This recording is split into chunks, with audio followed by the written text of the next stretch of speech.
Eu estou recebendo hoje em nossos estúdios os jornalistas Altino Machado, Rogério Venceslau, Arquibaldo Antunes e Fábio Pontes. Estamos debatendo os temas que mais têm chamado a atenção da nossa sociedade nos últimos tempos e que suscitam acalorados debates. A Operação G7 e também vamos entrar daqui a pouco na situação dos 11 mil servidores ameaçados de demissão, contratados sem concurso público até 1994. Senhores, falávamos no bloco anterior a respeito da tumultuada sessão do Pleno do Tribunal de Justiça do Acre, ocorrida na última quarta-feira. Vamos ver um trechinho dessa sessão. Vossa Excelência está envergonhando a justiça acriana e a magistratura brasileira. Não tem envergonhamento, não. Desembargadora? Sim, senhora presidenta. Retire-se. Não participo de tribunal de exceção. Me respeite. Tá vendo, né? Senhora presidenta. Tá vendo? CNJ... Conclamo. O CNJ está acompanhando, Conclamo né? o desembarque. Sim, o CNJ está acompanhando. O Conclamo. CNJ está lhe acompanhando. Os corregedores do CNJ diante deste fato, senhores. Estava ao lado, eles ficaram perplexos. Com os olhos, eu estava ao lado, corredores aqui, os dois, né? Mas eu saí daí com a sensação de que eles não são deuses, né? São desembargadores, são autoridades capazes de perder a linha? De perder a linha não, de explodir a vida da gente, né? E com a atitude dessa, né? Assim, a gente vê muito ego, muita vaidade, né? Muita intolerância, ódio um com o outro ali.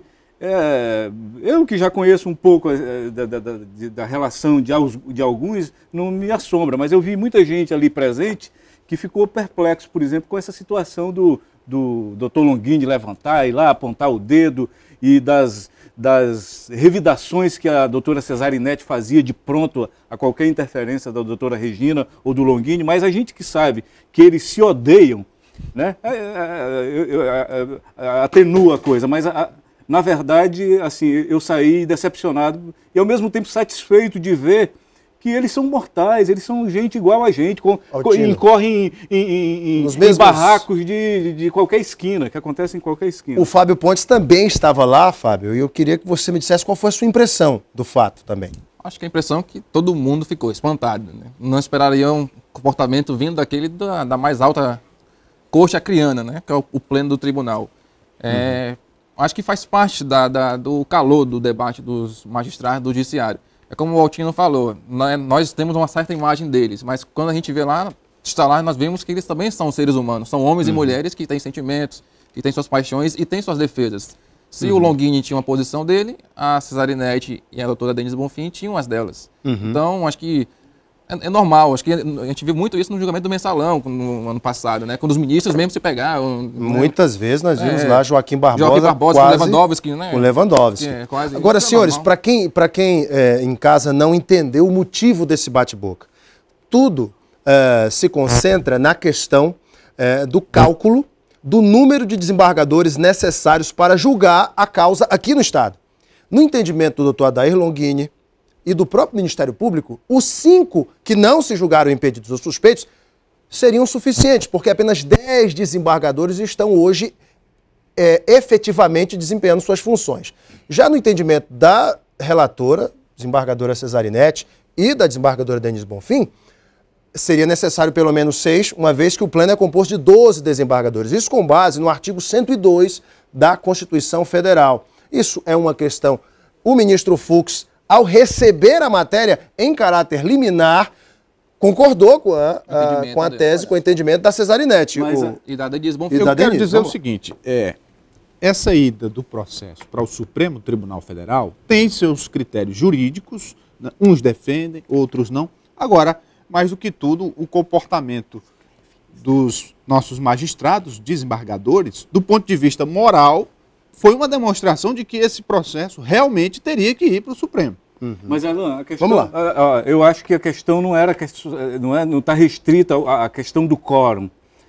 Vai além disso. O que estava em jogo mesmo, no fundo, era se o tribunal era competente para julgar ou não o Tribunal do Acre. As duas queriam desaforar esse processo para o Supremo Tribunal Federal. Arquibaldo, você acha que o Tribunal do Acre, ao perder, neste caso, a competência de julgar, acaba se apequenando nessa situação ou foi uma vitória também particular das duas desembargadoras, Cesarinete e Denise Bonfim? Eu acho que não foi vitória de ninguém. Não foi vitória do tribunal, não está sendo vitória do governo, não está sendo vitória da população acreana.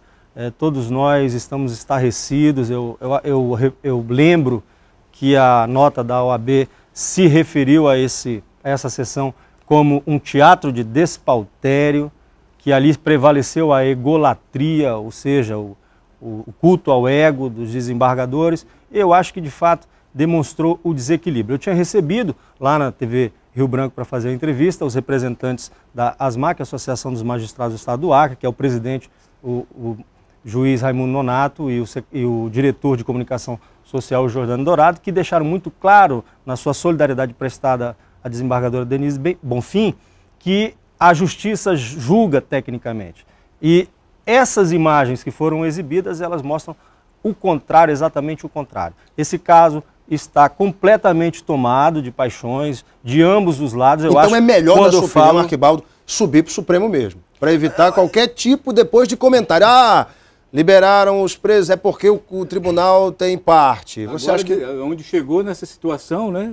Aí, eu acho que os ministros vão olhar assim, mas por que tanto interesse? Olha, por que tanta... Eu só queria concluir, por gentileza. Eu acho que o Altino, no começo do programa, falou sobre a declaração assodada também, na minha opinião, comungo com você, do senador Aníbal Diniz, aquela declaração em relação a esse processo todo, mas eu acho que de ambos os lados nós vivemos situações muito nebulosas, quando, por exemplo, um delegado da Polícia Federal que encontra o senador Jorge Viana num voo e conversando com o desembargador Pedro Ranzi, faz um comunicado oficial ao Tribunal de Justiça como se fosse um crime da parte de ambos estarem conversando sobre qualquer assunto, não importa qual seja. Então faz uma ilação, o que é muito perigoso, e em seguida faz um comunicado oficial documentado, a Denise supostamente documentado, que foi o que ela disse lá.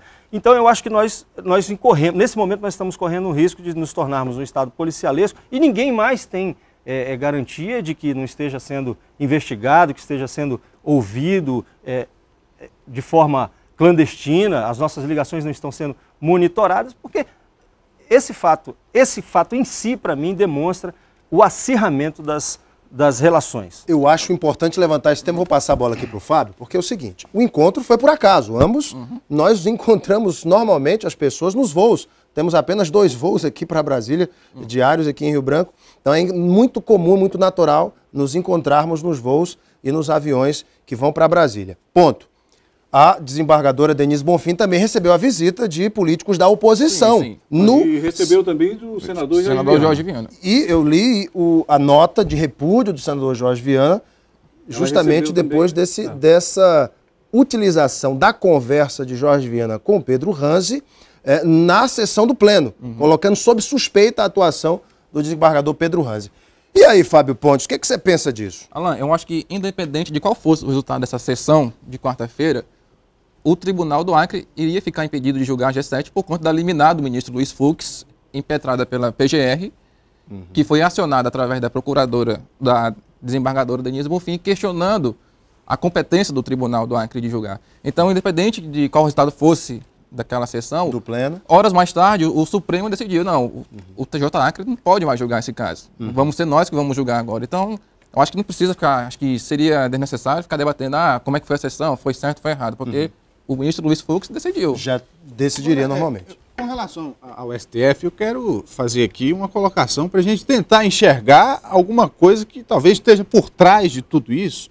Você vê, o presidente do STF, ministro Joaquim Barbosa, é também presidente do CNJ, né?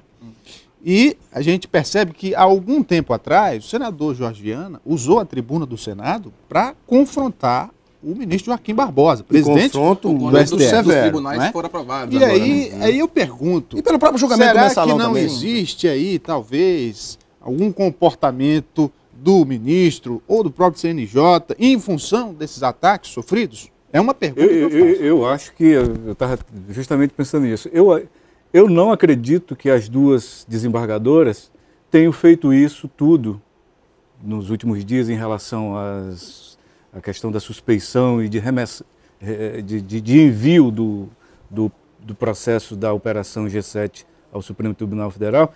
Eu não acredito que elas tenham feito isso sem orientação deles, dos juízes que vieram aqui fazer correição. Do CNJ. Claro que elas foram orientadas, isso é evidente. Houve houve agilidade do Supremo Tribunal Federal, do ministro, em articular o Conselho Nacional de Justiça e enviar imediatamente 2 juízes para cuidar da correição no Tribunal de Justiça. E você acha que a desembargadora, ao conversar com eles, não trataram do que poderia acontecer naquela sessão, o que elas poderiam fazer, e se chegasse aquele empate, o que ela devia fazer? Suspender a sessão ou submeter a votação dos demais sobre o que devia ser feito, convocar juízes auxiliares ou não? Já que se levantou essa polêmica sobre uma eventual,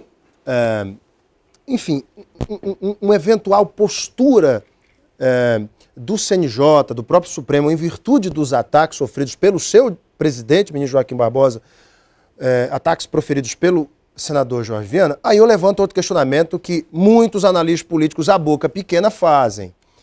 Esse questionamento é o seguinte: até o momento, a bancada federal, os deputados Taumaturgo Lima, Perpétuo Almeida, Henrique Afonso e somente agora Cibá Machado, depois que eu dei uma cutucada nele aqui no programa, começaram a se pronunciar favoravelmente ao governo do Estado na questão da Operação G7.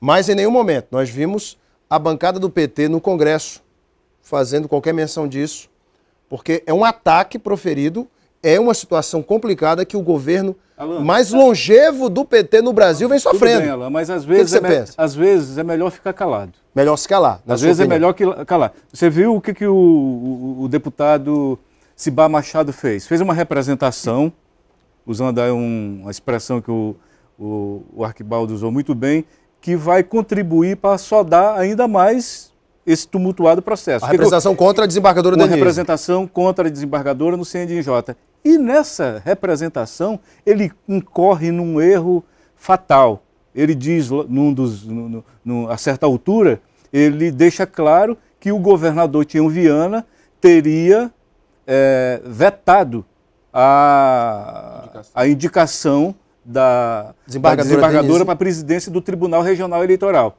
O governador não trata disso, de nomeação de presidência de presidente do Tribunal Regional. Como é que o deputado comete esse vacilo de dizer, escancarar isso, dizer que o governador interferiu, vetou a indicação dela e que por isso ela odeia ele, se tornou uma inimiga política? Vem cá, Rogério, você está se coçando para falar, diga. É o seguinte, eu disse que concordo com o Altino e algumas opiniões dele eu concordo de fato, leio muito o blog dele, eu só acho que ele peca por excesso, né? Vamos lá. É ferino, mas isso é uma observação que eu faço à parte. A questão é o seguinte, essa posição da bancada federal em se manter distante, de certo modo, e a reboque dos acontecimentos, não saiu na frente para defender o governo, foi a reboque.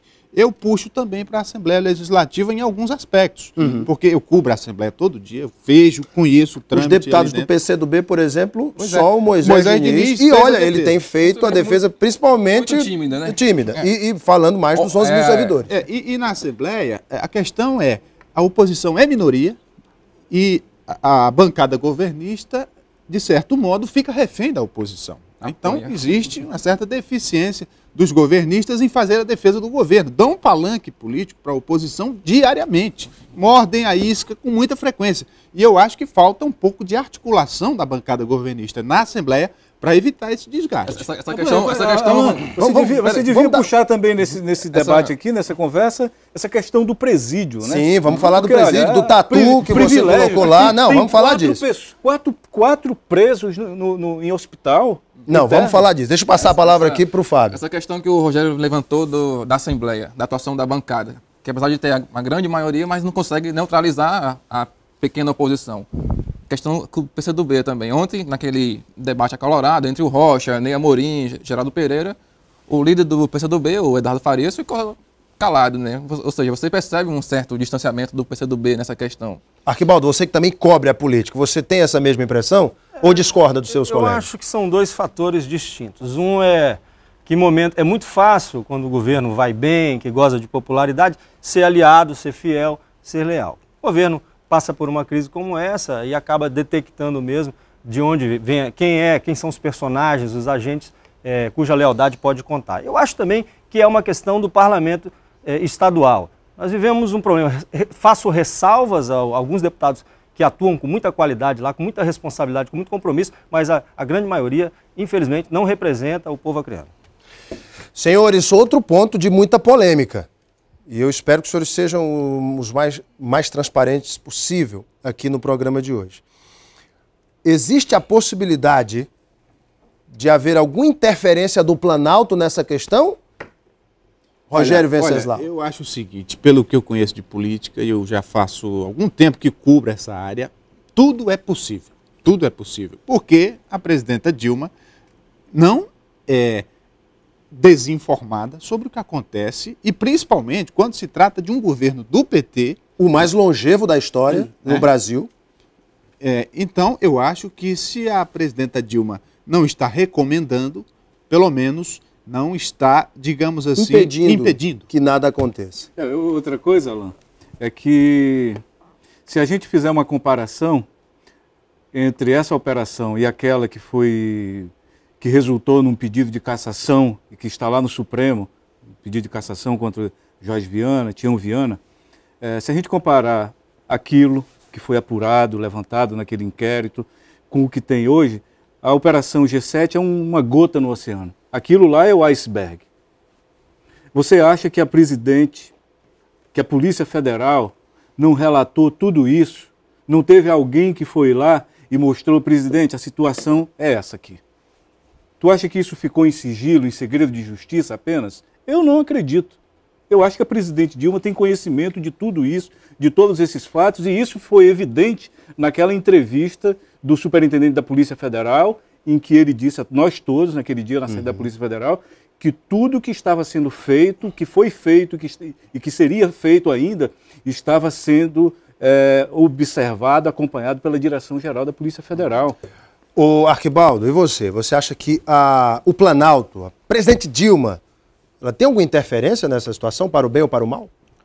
Eu não acredito nessa possibilidade. Nós temos poderes independentes, eu acho que isso é natural que alguns agentes políticos de vez em quando queiram pressionar, mas no momento em que nós estamos, no estágio civilizatório que nós vivemos no país, eu não acredito que haja essa possibilidade, ainda que fosse um desejo de alguns. Sim, mas você concorda que o presidente deve ter conhecimento? Sim, com certeza. Deve conhecer.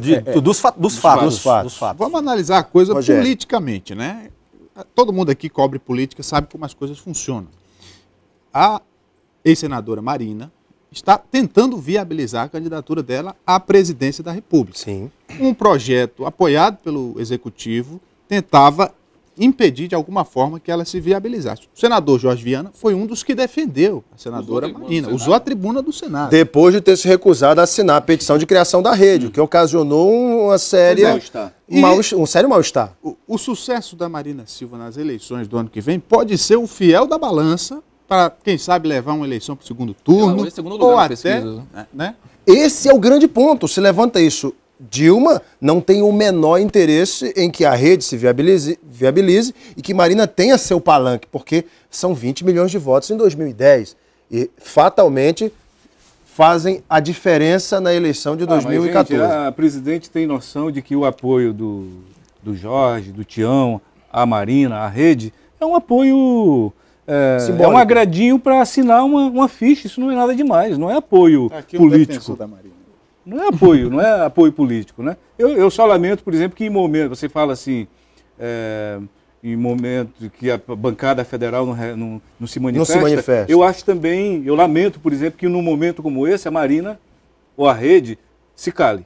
Marina tinha que se manifestar. Né? Eu acho, isso é uma crítica que eu faço à Marina, eu acho que ela, pelas chicotadas que ela já levou do Jorge e do Tião, Eu acho que num momento como esse, ela devia se manifestar à sociedade acriana, dar a sua opinião. Gente, vamos dar uma paradinha para o intervalo, vamos entrar noutra questão. Nesta semana, eu entrevistei segmentos da indústria acriana que se mostraram bastante preocupados, apreensivos, até certo ponto atemorizados com a crise financeira que pode se instalar no Estado, com agora a última questão, o embargo da construção das casas na Cidade do Povo. Setores madeireiro, da construção civil, indústrias de transformação, estão todos preocupados, porque nas últimas 10 licitações no Estado, informação quentíssima que eu peguei hoje com o empresário, estavam desertas.